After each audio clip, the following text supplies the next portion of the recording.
The gavel was already raised. The air in courtroom 4B was thick enough to choke on heavy, with the scent of expensive cologne and desperate silence. Hayden Perry, the tech billionaire who thought he owned the world, sat with a smirk that could cut glass, his hand hovering over the gold-plated pen. He wasn't just divorcing his wife, he was erasing her. But just as Judge Henderson opened his mouth to finalize the settlement that would leave Lydia Perry homeless, a single sound stopped the clock. The sharp zip of a leather portfolio. Lydia didn't scream. She didn't cry. She simply slid a single yellowed document across the mahogany table. A document with a signature Hayden had long forgotten, but one that was about to cost him everything. The Honorable Judge Harold P. Henderson adjusted his spectacles, the fluorescent lights of the Superior Court reflecting off the thick lenses. He looked tired. It was 4:15 p.m. on a Friday, and the Perry divorce had been dragging on for 6 grueling months.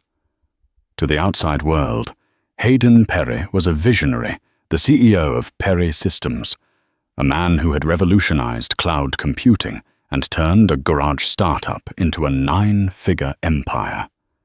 But inside these wood-paneled walls, he was just another wealthy man, trying to discard a wife who had aged out of his lifestyle. Hayden sat at the plaintiff's table looking every inch the master of the universe. He wore a bespoke navy suit that cost more than most people's cars. His posture relaxed, bordering on bored. Next to him sat Arthur Dent, a divorce attorney known in the city as the Great White Shark. Dent was currently checking his watch, clearly eager to get to his weekend tea time. On the other side of the aisle, the atmosphere was starkly different. Lydia Perry sat with her hands folded in her lap. She wore a simple grey dress, outdated by at least 3 seasons. Her hair, once a vibrant chestnut, was pulled back in a severe, no-nonsense bun. She looked small, defeated. Next to her was Sarah Jenkins, a public defender who had taken the case pro bono when Hayden froze all of Lydia's accounts. Sarah looked out of her depth shuffling papers with nervous energy. "Mr. Dent." Judge Henderson sighed, rubbing his temples. "We have been over the assets 3 times.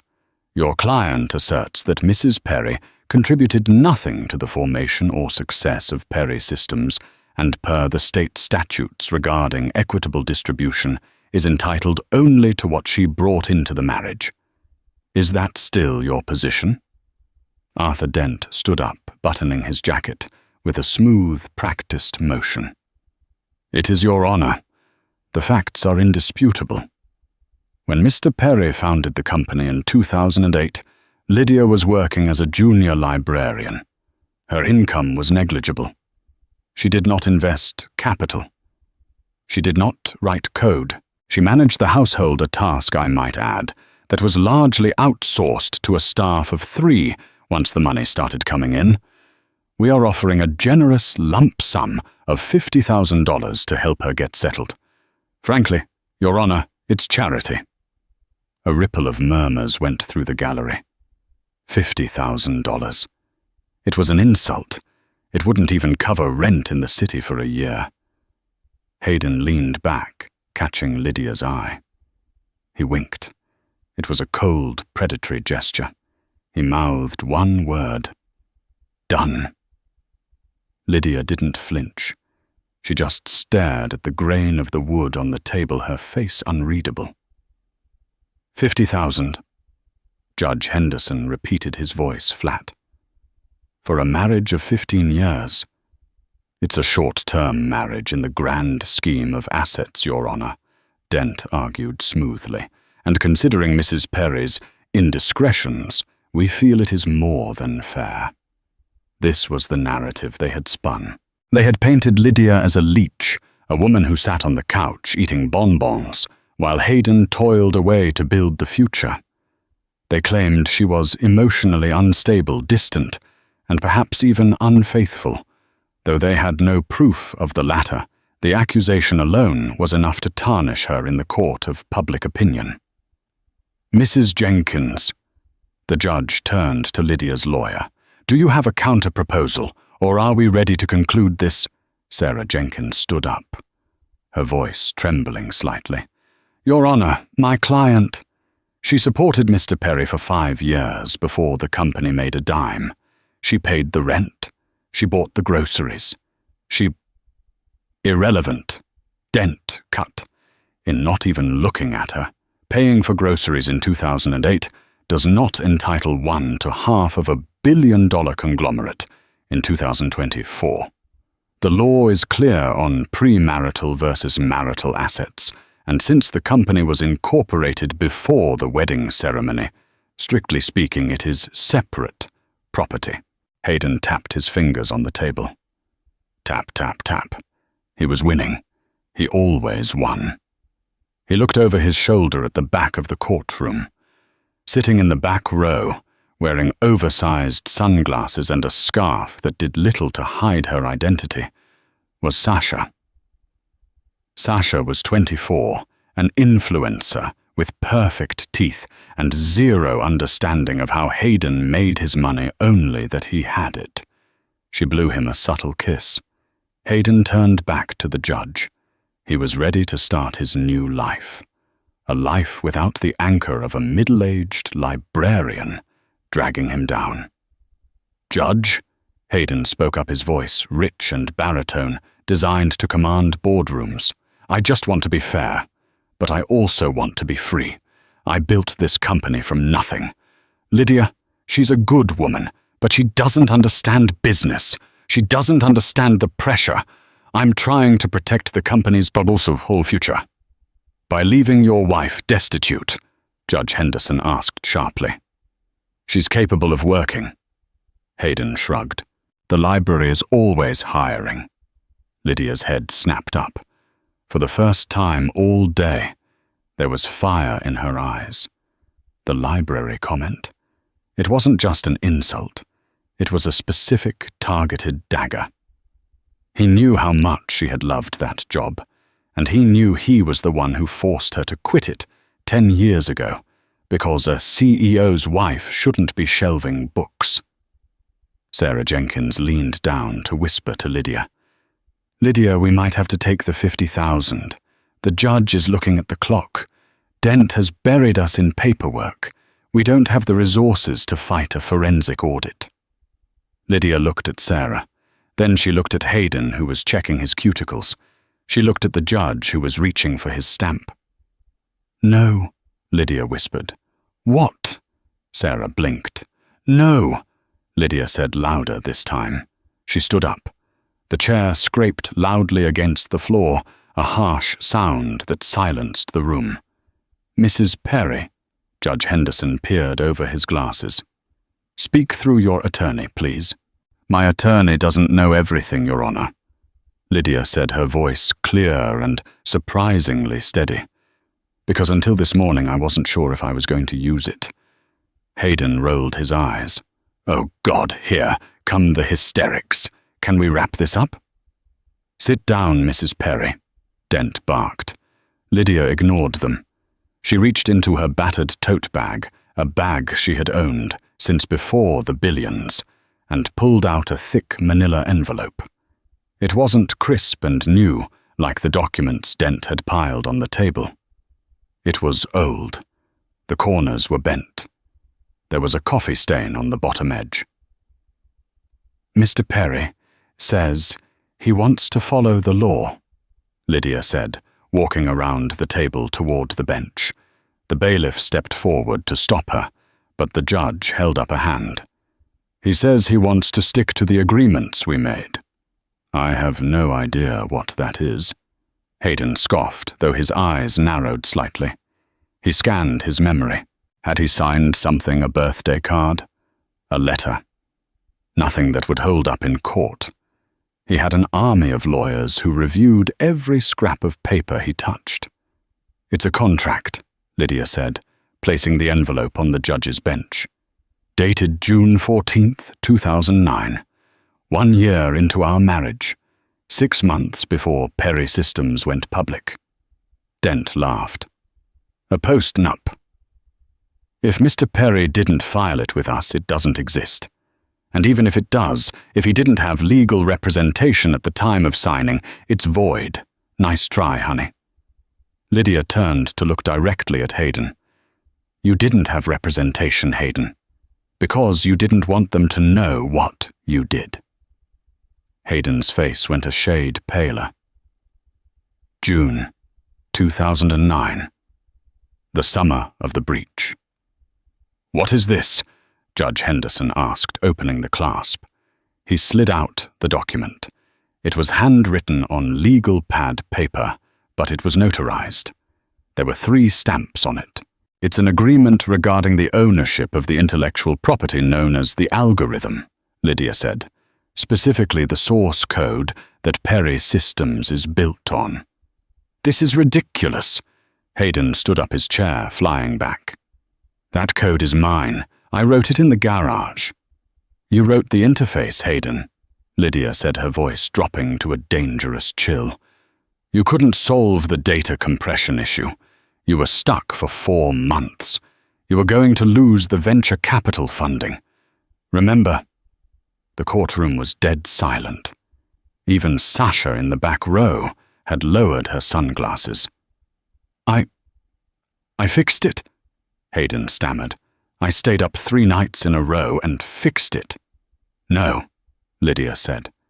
You passed out drunk on the sofa. I fixed it. A gasp rippled through the gallery. Liar, Hayden shouted. She's a librarian. She doesn't know C++. She doesn't know Python. I have a double major in mathematics and information systems from MIT. Hayden, Lydia said quietly. A degree I never used because you wanted a traditional wife. A degree you conveniently forgot to mention to your lawyers. Judge Henderson was reading the document. His eyebrows had climbed so high they were practically touching his hairline. He looked up at Hayden, then down at the paper, then back at Hayden. Mr. Dent, the judge said, his voice unusually soft. You might want to see this. Dent scrambled to the bench. He snatched the paper. As he read, the blood drained from his face so fast he looked like a corpse. It says, Dent choked. It says that in exchange for Mrs. Perry providing the solution to the compression bottleneck, Hayden Perry grants her 51% of all future controlling interest in any entity utilizing said code. And, Lydia added, there's a clause at the bottom. Paragraph 4. Dent looked down. His hands were shaking. The fidelity clause. Read it, Lydia commanded. It was the first time she had given an order in 15 years. Dent swallowed hard.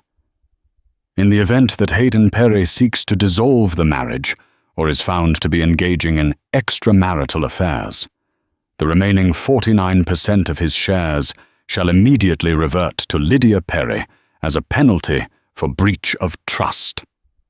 Silence. Absolute suffocating silence. Hayden dropped back into his chair. He looked like he had been shot. That's not legal, Hayden whispered. It can't be legal. It's notarized, Judge Henderson said, looking at the stamp. By Justice Samuel Alito. How on earth did you get a Supreme Court justice to notarize a handwritten contract? He wasn't a justice then, Lydia said. He was an old friend of my father's. We were at a barbecue. Hayden was desperate. He begged me to fix the code. He said he'd give me anything. I told him I didn't want money. I just wanted security. I wanted to know he wouldn't use my work to get rich and then dump me for a younger model. She glanced at Sasha. Looks like I was right to worry. The chaos that followed Lydia's revelation was unlike anything the Superior Court had seen in a decade. Arthur Dent, usually the most composed man in the room, was frantically texting his firm's senior partners. Hayden sat frozen, his eyes wide and unseeing, staring at the yellowed paper that had just vaporized his net worth. Judge Henderson banged his gavel not to silence the room, but to wake Hayden up. "Mr. Dent, I'm going to assume you need a recess to discuss this development with your client."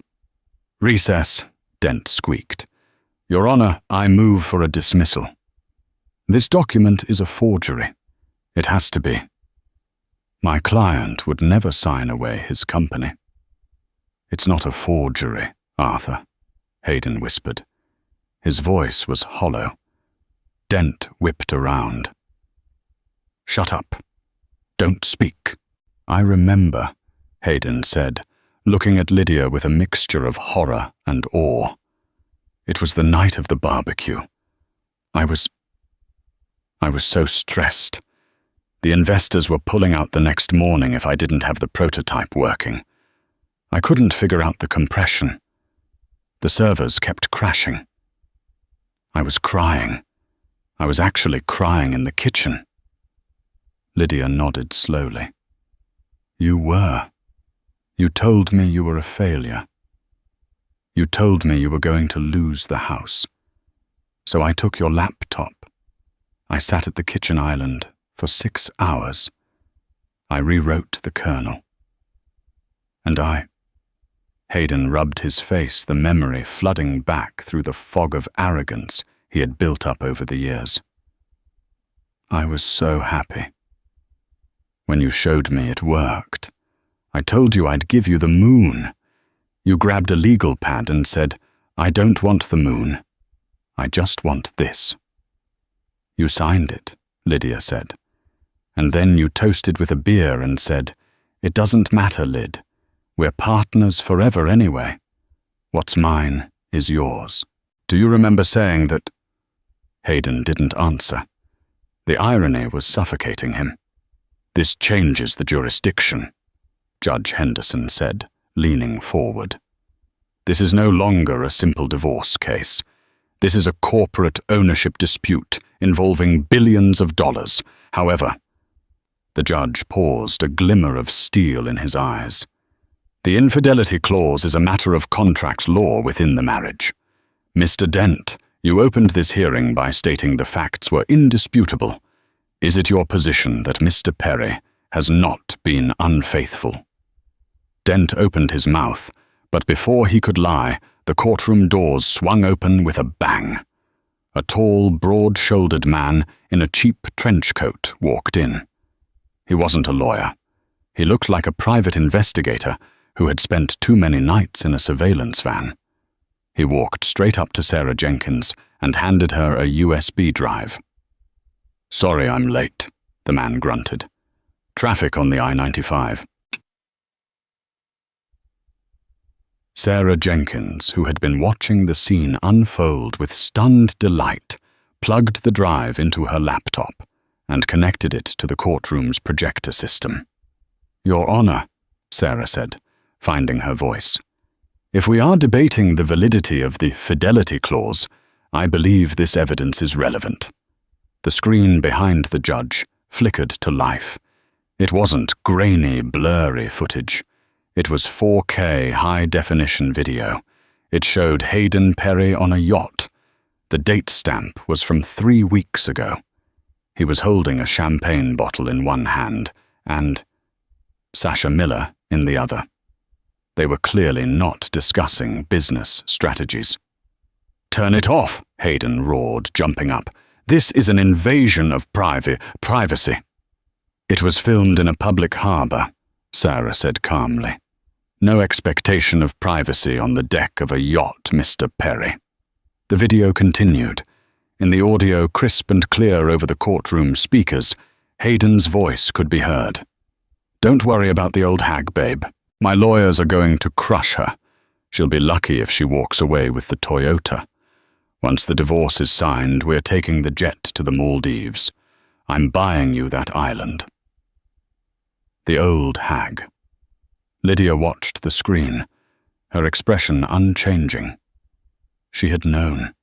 Of course she had known.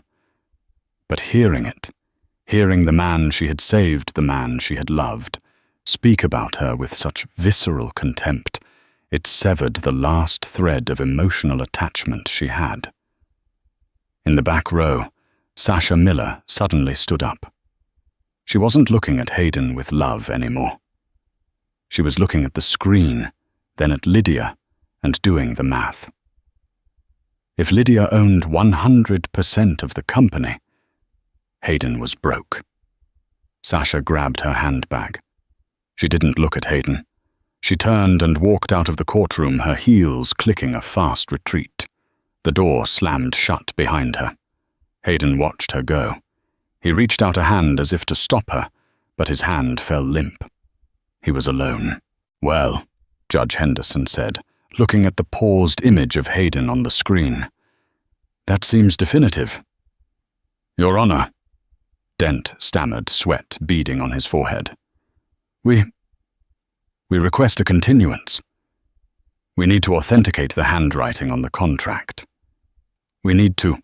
You can have a continuance for the formalities, the judge said, but the court is inclined to enforce the notarized document absent compelling evidence of fraud. And frankly, Mr. Dent, your client, just admitted to signing it on the record. Hayden sank into his chair. He looked at Lydia. "Lydia, please. We can work this out. You don't know how to run a company. The board will eat you alive. The stock will tank if they find out." Lydia finally sat down. She looked at him, really looked at him for the first time in years. She saw the wrinkles he tried to hide with Botox. She saw the fear behind the arrogance. "I don't need to run it, Hayden," she said softly. "I just need to own it. I can hire people to run it. People who actually know how to code." "You can't do this," Hayden hissed. "I am Perry Systems." "Not anymore," she said. "Now you're just the ex-husband of the owner." The judge cleared his throat. "We will reconvene on Monday at 9:00 a.m. to finalize the asset transfer protocols. Mr. Perry, I suggest you use the weekend to pack your things from the marital residence. Mrs. Perry, or should I say Ms. Bennett, the court grants you temporary exclusive possession of the estate pending the final ruling." "Thank you, Your Honor," Lydia said. As the bailiff called, "All rise," Hayden didn't move. He sat there staring at the empty table where his billions used to be. But the drama wasn't over. As Lydia packed her bag, Arthur Dent leaned over to Hayden. "We're not dead yet. There's a loophole. There's always a loophole. The contract says intellectual property known as the algorithm. We just have to prove that the current company doesn't run on that algorithm anymore. We have to prove you rewrote it." Hayden's eyes lit up, a flicker of hope. I did update it. In 2015, we migrated to a new architecture. Then the contract only applies to the old code. Dent whispered, a shark smelling blood in the water again. "She owns a piece of history. You still own the company. We just need to prove the separation." Lydia was walking toward the exit. She paused at the door, sensing the shift in the room. She looked back at Hayden and Dent, who were now huddled together plotting. She smiled. It was a sad smile. Because she knew something they didn't. She knew exactly what was in the 2015 update. Because she had written that one, too, under a pseudonym. The weekend that followed the courtroom bombshell was a study in contrasts. While Lydia Perry sat in the quiet, echoing expanse of the mansion she had been exiled from, sipping tea and watching the movers pack Hayden's collection of rare electric guitars, Hayden was at the Perry Systems headquarters, sweating through his third shirt of the day. It was 2:00 a.m. on Sunday. The skyscraper was empty, save for the cleaning crew and the security guards who were paid enough to look the other way. Hayden was in the server room, a subterranean fortress chilled to a constant 60 degrees. Next to him was Kevin O'Malley, the company's chief technology officer. Kevin looked terrified. "I need you to scrub the headers," Hayden demanded, his voice echoing off the racks of blinking servers. "The 2015 update, the Titan architecture. I want every line of code that predates 2016 erased or rewritten." Kevin adjusted his glasses, his hands shaking as he typed on the terminal. "Hayden, you don't understand. The Titan update isn't just a patch, it's the foundation. If I delete the core kernel, the entire cloud collapses." Amazon, Google, the government contracts. Everything goes dark. We're talking about a global outage. "I don't care about the outage." Hayden slammed his fist against a server rack. "I care about ownership. Dent says if we can prove the code is new, the contract is void. Who wrote the 2015 patch, Kevin?" "It was me, right? I supervised the team. Put my name on the commit logs." Kevin stopped typing. He turned his swivel chair slowly to face his boss. The blue light from the monitors washed out his face, making him look like a ghost. "Hayden, you didn't write Titan," Kevin said softly. "You were in rehab in Malibu in 2015. Remember? You told the press it was a spiritual retreat." Hayden froze. He had hoped everyone had forgotten that. "So I directed it remotely?" "No." Kevin shook his head. "We received the code packages via an encrypted server. We thought you hired a contractor, a ghostwriter. The code was flawless, better than anything our team could produce. The developer signed it with a handle." "What handle?" Hayden demanded. "LB Lovelace," Kevin said. Hayden stared at him. The air in the room seemed to drop another 10 degrees. LB Lydia Bennett, her maiden name. And Lovelace, as in Ada Lovelace, the first computer programmer in history. It was a joke, a private joke she had played on him right under his nose. "She wrote it," Hayden whispered, the horror dawning on him. "She wrote the update while I was drying out, and she let me take the credit to keep the stock price up." "If she has the cryptographic key for that handle," Kevin said, "she can prove authorship in seconds. And if she proves she wrote the modern architecture, she doesn't just own 51% based on the old contract. She owns the intellectual property rights to the entire platform." Hayden leaned against the wall, sliding down until he hit the floor. He wasn't just fighting a divorce settlement anymore. He was fighting a creator who could remote detonate his entire life. Meanwhile, back at the mansion, Lydia was in Hayden's home office. She wasn't gloating. She was working. She had found Hayden's private safe behind a painting of himself naturally. She didn't have the combination, but she didn't need it. She knew Hayden. He was arrogant, but he was lazy. She tried the date of the company's IPO. Click. The light turned green. Inside, she didn't find cash. She found leverage. There were folders on the board members, blackmail material, photos of Senator Davies at a party he shouldn't have been at, financial records showing the CFO Carter Banks was skimming off the top of the employee pension fund. Hayden had built his empire on fear and secrets. He kept everyone in line by holding a knife to their throats. Lydia sat back in the leather chair that was too big for her. She thumbed through the file on Carter Banks. "You wanted a war, Hayden," she murmured to the empty room. "But you forgot that the person who builds the castle knows exactly where the structural weaknesses are." She took out her phone and dialed a number she hadn't called in years. "Hello," a groggy voice answered. "Lydia, it's 3 a.m. "Wake up Sarah," Lydia said to her lawyer. "I need you to draft some subpoenas, and I need you to hire a forensic accountant. I found the bodies. Now we just need to dig the graves. Monday morning arrived with the subtlety of a hurricane. The news of the divorce hearing had leaked, likely thanks to Sasha Miller, who had sold her story to TMZ over the weekend for a quick payout. The headline read, "Billionaire's ex-wife claims she built the empire." The stock price of Perry Systems had opened down 12%. The sharks were circling. The emergency board meeting was scheduled for 9:30 a.m. The boardroom was a glass-walled cage on the 50th floor overlooking the city skyline. 12 men and 1 woman sat around the oval table. They looked nervous. Hayden stormed in at 9:01 a.m. He looked terrible. His eyes were bloodshot.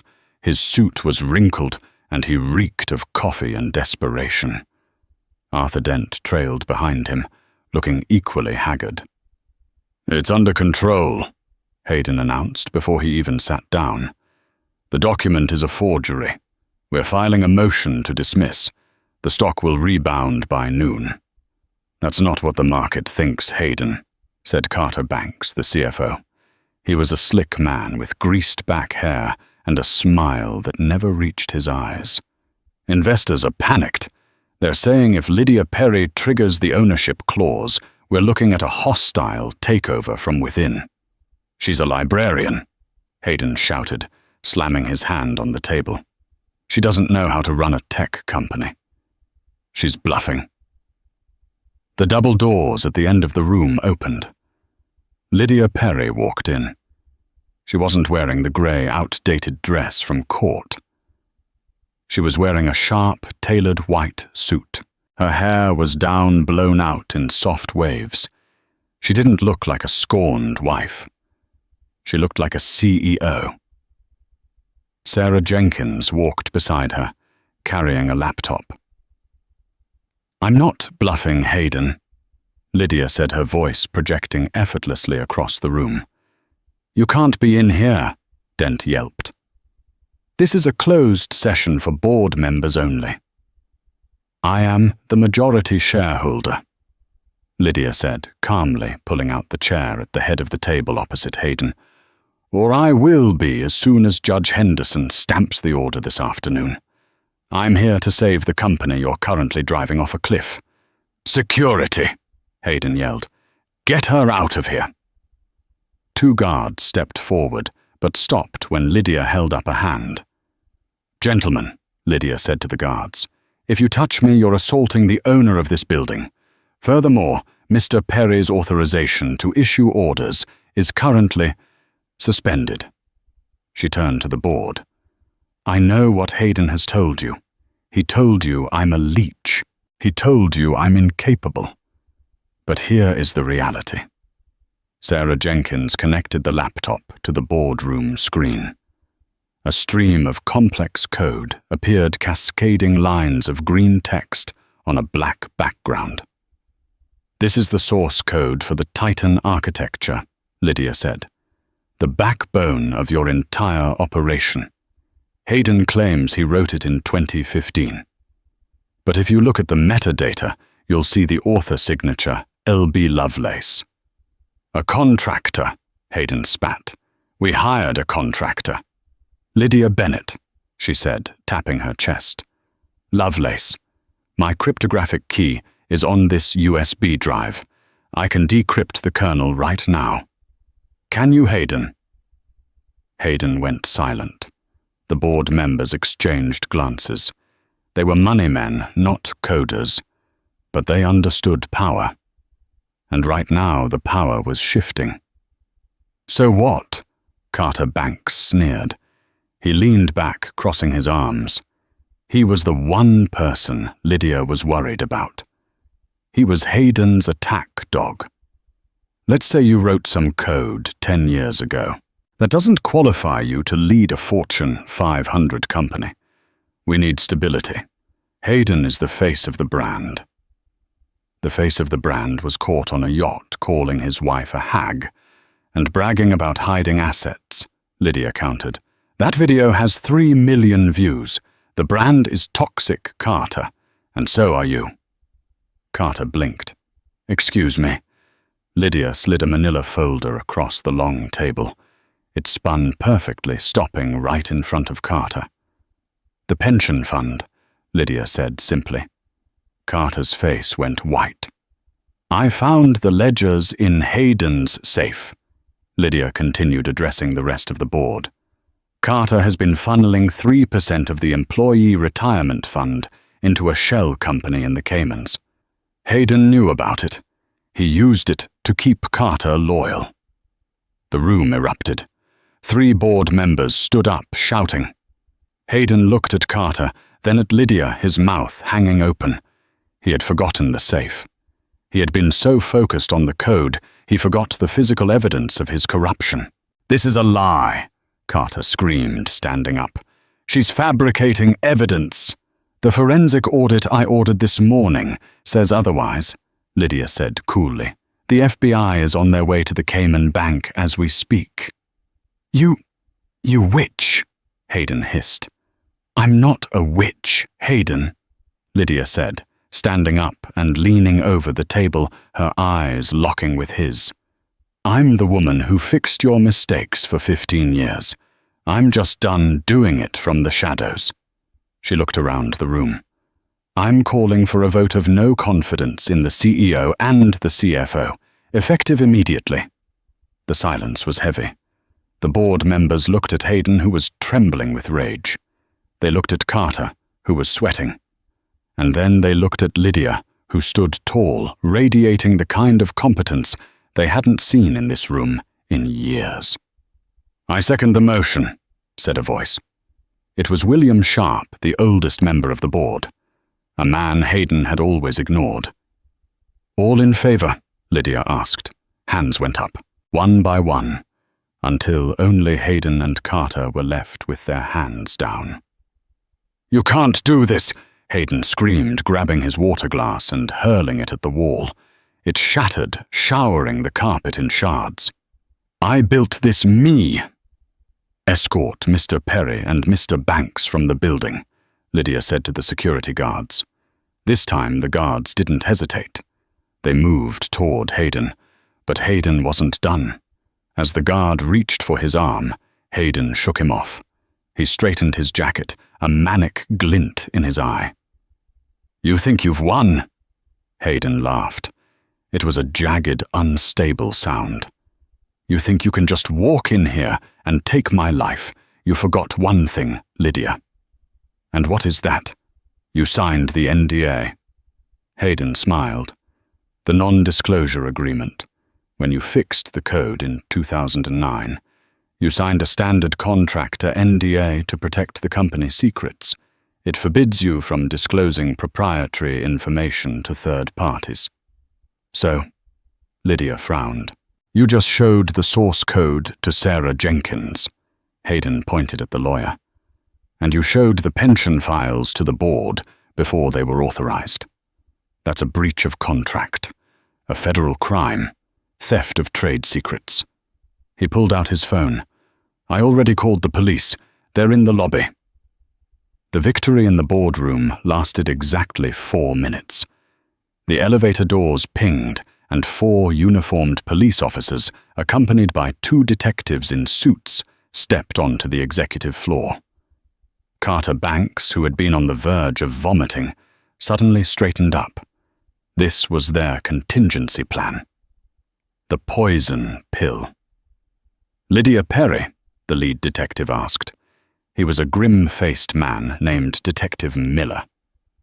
"That's me," Lydia said, her heart skipping a beat.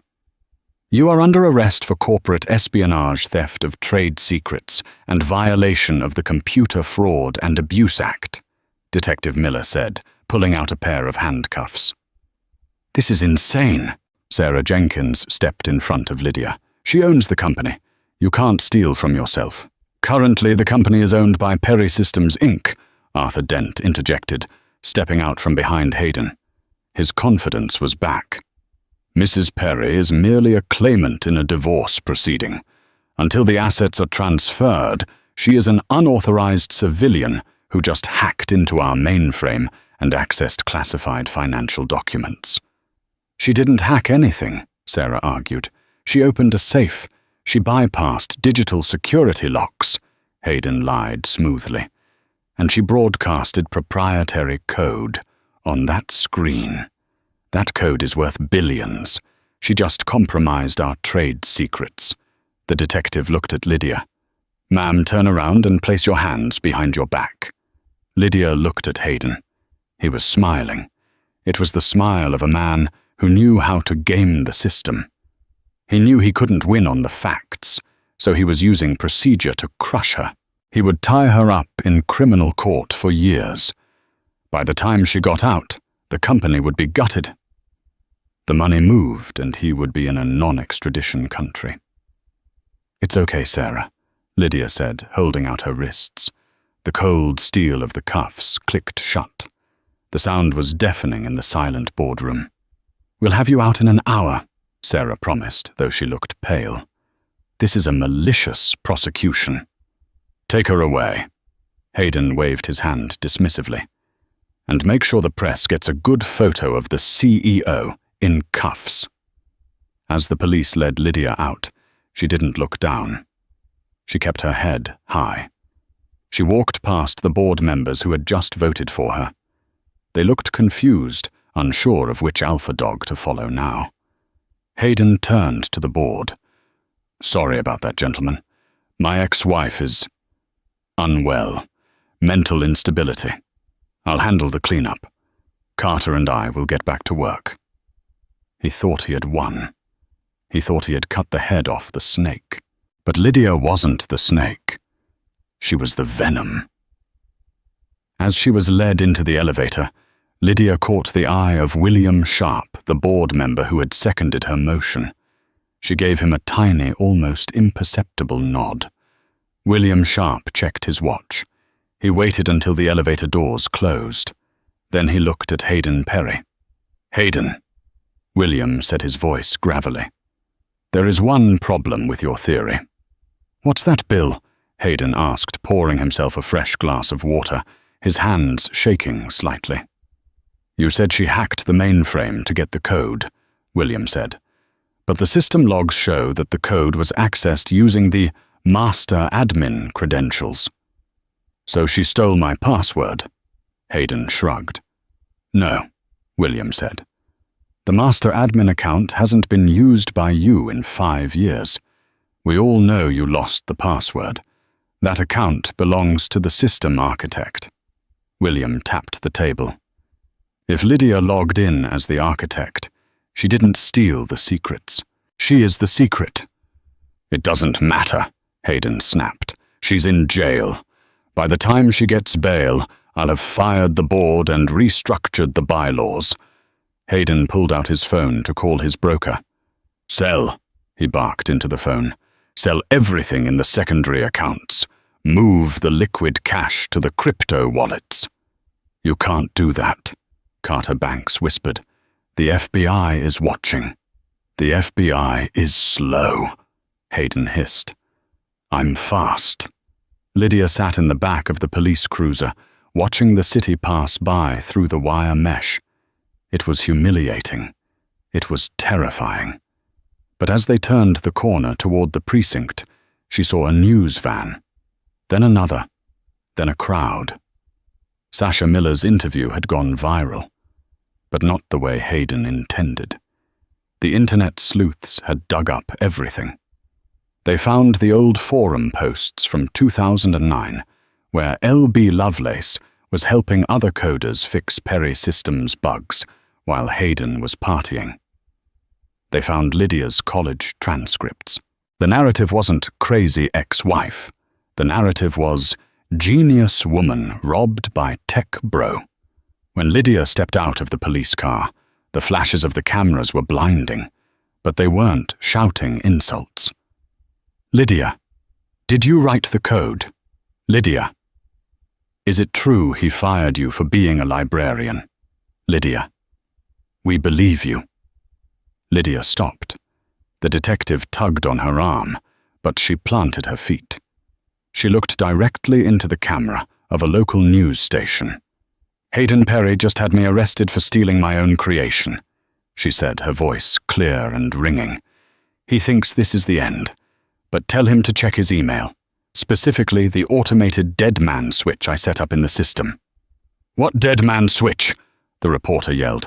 "If I don't log in every 24 hours, Lydia smiled, a dangerous, razor-sharp smile. "The Titan protocol reverts to its factory settings, which means in exactly—" She checked the dashboard clock of the police car. 45 minutes, Perry Systems ceases to exist. The detective shoved her toward the station doors. "Keep moving." But the message was sent. Back in the boardroom, Hayden's phone buzzed, then Carter's, then every phone in the room. "System alert. Critical failure imminent. Authorization revoked. Initiating data wipe in 44, 59. Hayden stared at the screen. The color drained from his face until he looked like a wax figure. He didn't need a lawyer anymore. He needed a hacker. And the only hacker who could stop it was sitting in a holding cell wearing handcuffs he had put on her. The drive from the Perry Systems tower to the 4th precinct usually took 20 minutes. Hayden Perry made it in 9. He was in the back of his Maybach, screaming at his driver to run red lights. On his lap, his laptop was open, displaying the countdown that was currently being broadcast on every screen in his company's headquarters. Time remaining: 28. 15. "Faster," Hayden shrieked, slamming his hand against the leather partition. "If we hit traffic, I will fire you and sue your entire family."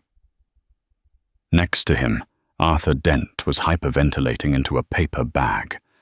The lawyer had realized that if the company dissolved his firm's retainer, worth $3 million a year, dissolved with it. "We need a judge," Dent wheezed. "We need an emergency injunction to stop the code execution." "There is no judge who can type code," Hayden yelled. "The server is encrypted. She's the only one with the key. We have to get her to type it in." They screeched to a halt in front of the precinct. Hayden didn't wait for the driver to open the door. He scrambled out, tripping over the curb, his expensive Italian suit tearing at the knee. He didn't care. He burst into the station lobby like a madman. "I need to see Lydia Perry," he shouted at the desk sergeant. "Right now."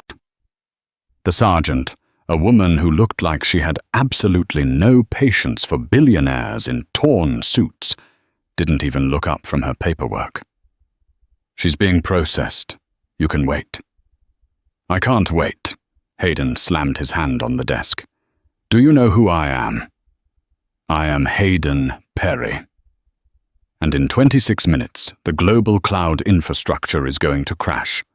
Hospitals will go offline. Banks will freeze. You have to let me see her." The sergeant looked at the clock, then at Hayden. "Sounds like a you problem, sir. Unless you're her attorney, you have no visitation rights." Hayden turned to Arthur Dent. You represent her, tell them." I represent you," Dent stammered. "Conflict of interest." Hayden grabbed Dent by the lapels. "Fire yourself, then rehire yourself as her lawyer. Do it." It was a farce, a complete collapse of dignity, but the clock was ticking. 22:00. Suddenly, the heavy metal door to the holding area buzzed open. Sarah Jenkins walked out, looking calm, holding her briefcase.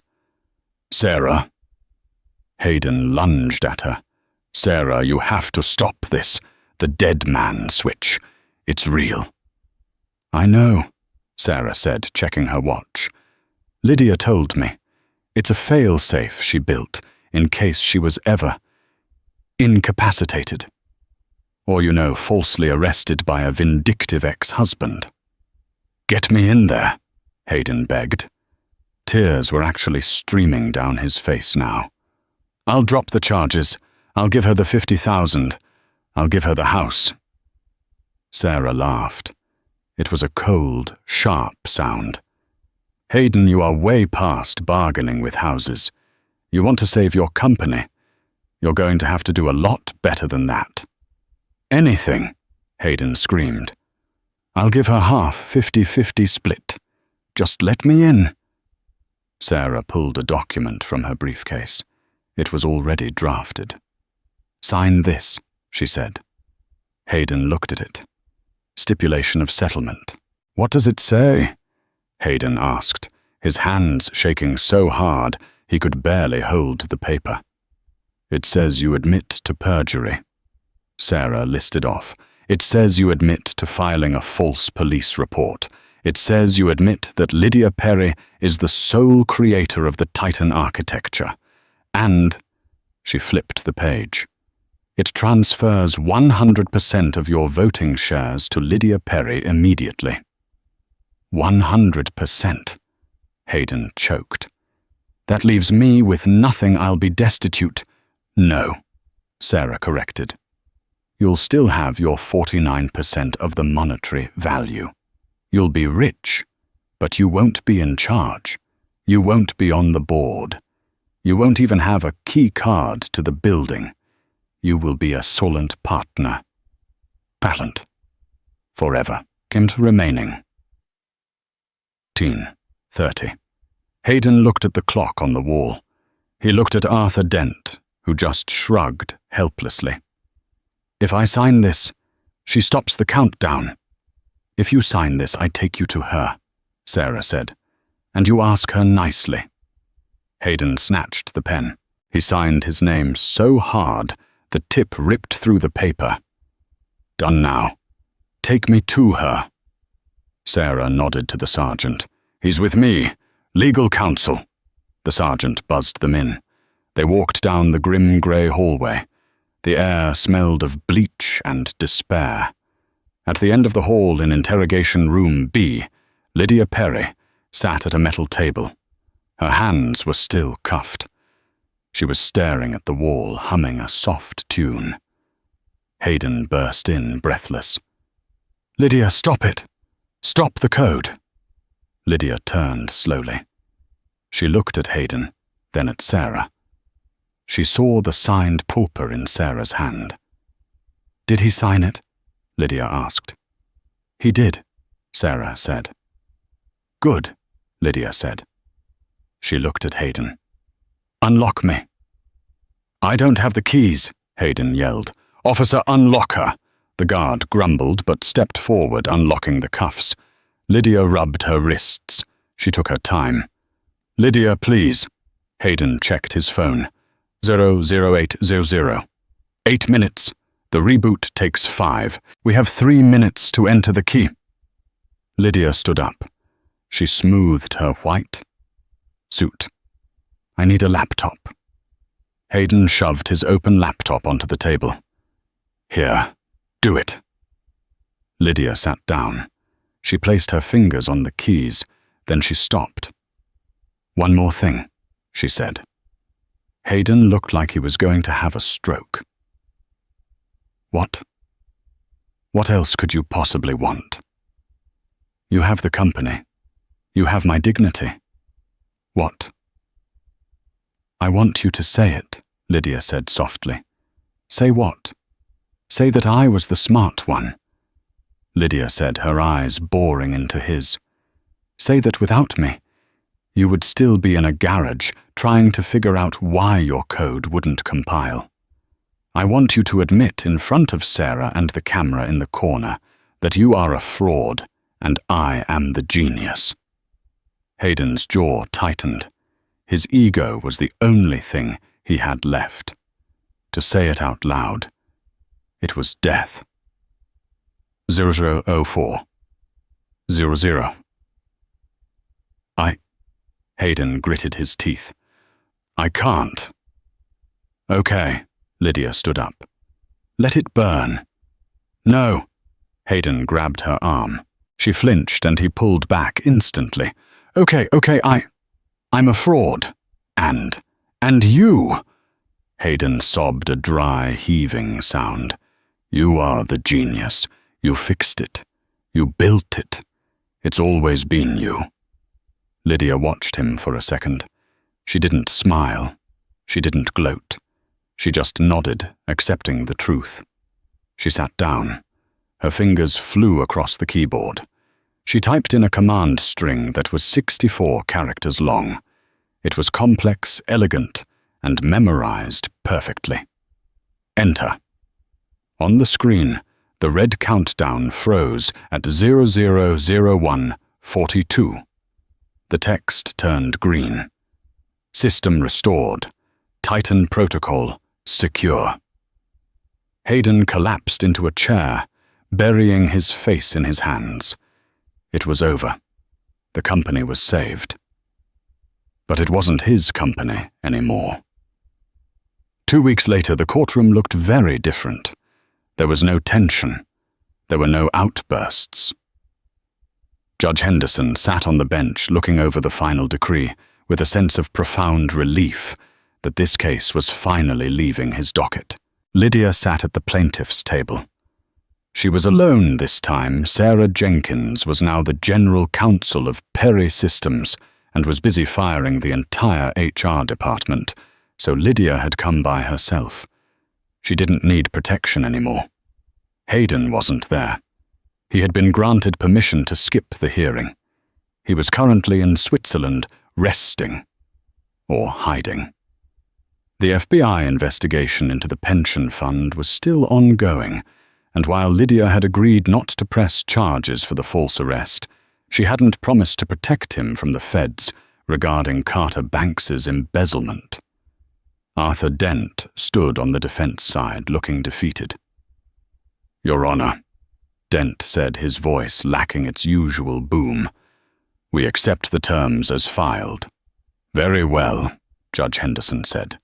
He stamped the document. Clack, thud. "The marriage is dissolved," Henderson said. "The assets have been distributed according to the settlement. Mrs. Perry, excuse me, Ms. Bennett. You are free to go." Lydia stood up. "Thank you, Judge." She walked out of the courtroom. The hallway wasn't empty. It was lined with reporters. But this time, Lydia didn't stop to give a quote. She didn't need to. Her actions had spoken louder than any soundbite. She walked out of the courthouse and down the steps to the waiting car. It wasn't a Maybach. It was a sensible, high-end electric sedan. As she got in, her phone buzzed. It was a text from Hayden. "Hayden, I hope you're happy. You took everything." Lydia looked at the message. She thought about blocking him, but that felt petty. Instead, she typed a reply. "Lydia, I didn't take anything, Hayden. I just took back what I made." She put the phone away. "Where to, Ms. Bennett?" the driver asked. "The office?" Lydia said. "We have a bug in the API to fix." The car pulled away, merging into the traffic of the city she now owned a significant piece of. Back in the courthouse, the janitor was sweeping up the debris of the day. He found a discarded newspaper on a bench. The headline read, "The Silent Partner Speaks How Lydia Bennett Reclaimed Silicon Valley." Underneath there was a picture. It wasn't of Lydia in the boardroom. It wasn't of her in the beautiful white suit. It was an old, grainy photo from 2009. A barbecue. A young Hayden Perry was laughing, holding a beer, looking at the camera. But in the background, slightly out of focus, was Lydia. She was sitting at a patio table, hunched over a laptop, typing furiously. Nobody had noticed her back then. They only saw the man in the front. But the caption simply read, "The Architect." Lydia looked out the window of her car as the Perry Systems tower came into view. The giant C logo was still on top. She made a mental note to change that. Bennett Systems had a nice ring to it, or maybe just Lovelace. She smiled. She opened her laptop. She had work to do. And that is how Hayden Perry learned the most expensive lesson of his life. Never underestimate the person who knows your passwords. Lydia didn't just win a divorce case. She rewrote the source code of her own life. It brings a whole new meaning to the phrase, knowledge is power, doesn't it? If you enjoyed this story of justice served cold, and digitally make sure to hit that like button. It really helps the channel grow. And if you want more stories about karma betrayal and the underdogs taking over the world, smash that subscribe button and turn on the notification bell so you never miss an upload. What do you think? Did Hayden deserve to lose it all, or was Lydia too harsh? Let me know in the comments below. I'll see you in the next video, school.